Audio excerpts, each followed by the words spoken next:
Hello, Ms. Wong. My name is Kush Patel. I'm in year period 6, and this is my Van de Graaff generator, which is homemade for extra credit. So the materials that I used are aluminum wrapping, one thick rubber band and one smaller rubber band, one DC motor, one PVC pipe, one aluminum can, some frayed wires, two metal rods, some cardboard, and some hot glue. So here are some of the pictures of my Van de Graaff generator. So this yellow object that you see on the left is my DC motor, and it is connected to some gears that I had. And what these gears do is you can see in this third picture, as they connect up to this PVC pipe and as the motor runs, it'll actually start spinning the rubber band that is inside, as seen by this second photo. And this rubber band, you can see that it's wrapped around this aluminum coil, which I will explain later.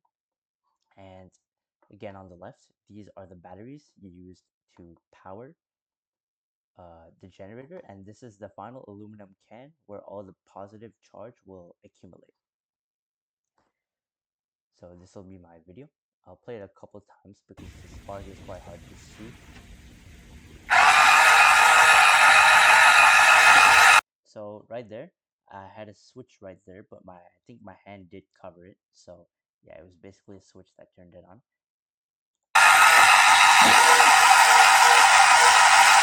And I don't know if you can replay that.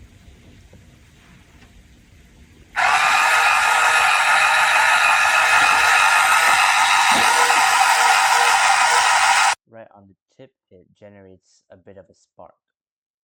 Okay, next. So, how does this product work? So once I flip the switch, the DC motor begins to run. And using a couple gears which are hooked up to this motor, I was able to actually connect it to the mechanism inside, which ends up spinning and turning the rubber band inside the PVC pipe. So this means that once the rubber band begins to spin, that rubber band actually, in that aluminum coil that you saw earlier, let's say over here, you can see that this rubber band is wrapped around the aluminum coil. So when it actually starts spinning, what that will do is it will cause electrons to travel from the aluminum to the inner surface of the rubber band. And this in turn causes the aluminum to become more positively charged due to the loss of electrons. So since the area of the rubber band on the inner surface is much larger compared to the aluminum rod, the electrons will spread out across its inner surface, which means that the aluminum becomes more densely charged than the rubber band.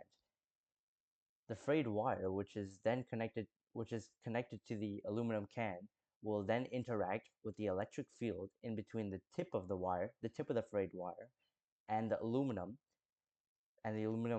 rod to attract towards the positively charged aluminum due to its higher density in charge, which therefore causes the can and the wire itself to become more positively charged through induction, since the electrons from these two items will deposit or attach themselves on the outer surface of the rubber band as it is spinning.